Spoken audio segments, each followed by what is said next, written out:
சேலம் மாவட்டம் கடையாம்பட்டி அருகே 17 வயது சிறுமியை கடத்தி சென்று பாலியல் வன்கொடுமை செய்யப்பட்ட வழக்கு தொடர்பாக இருவரை பிடித்து போலீசார் விசாரணை நடத்தி வருகின்றனர். இது பற்றிய மேலும் விவரங்களை செய்தியாளர் நடராஜன் வழங்கி கேட்கலாம். வணக்கம் நடராஜன், இந்த சம்பவத்தில் ஈடுபட்டவர்கள் யார் என்பது குறித்தான தகவல் ஏதேனும் வெளியாக இருக்கிறதா?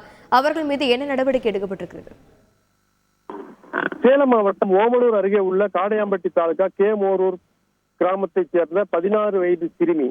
இந்த சிறுமியை 17 வயது சிறுவர்கள் 2 பேர் நேற்று மாலை அந்த சிறுமியை கடத்தி சென்று வனப்பகுதியில் வைத்து பாலியல் வன்கொடுமை செய்துள்ளனர். தொடர்ந்து பாலியல் வன்கொடுமை செய்ய போது கண்ணை கட்டி அந்த சிறுமியை வீடியோ எடுத்து அதை சமூக வலைதளங்களிலும் பரப்பியுள்ளனர்.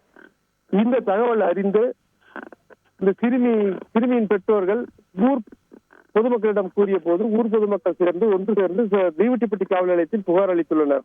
இந்த புகாரின் வழக்கு பதிவு செய்த போலீசார் அந்த சிறுவர்கள் 2 பேரையும் 17 வயதுக்கு உட்பட்ட சிறுவர்கள் 2 பேரையும் அழைத்து விசாரணை நடத்தி வருகின்றனர். மேலும் இந்த சிறுவர்கள் 18 வயதுக்கு மேற்பட்ட அவருடைய நண்பர்களுக்கும் அந்த வீடியோவை அனுப்பி அவர்களையும் வரவழைத்து அவர்களும் சேர்ந்து கூட்டு பாலியல் பலாத்காரம் செய்ததாக கூறப்படுகிறது. தொடர்ந்து அந்த சிறுவரிடம் இருந்த செல்போனை பறிமுதல் செய்த தீவட்டிப்பட்டி போலீசார் அந்த சிறுவர்களை சீர்திருத்த பள்ளிக்கு அனுப்புவதற்கான பணியை தொடங்கியுள்ளனர்.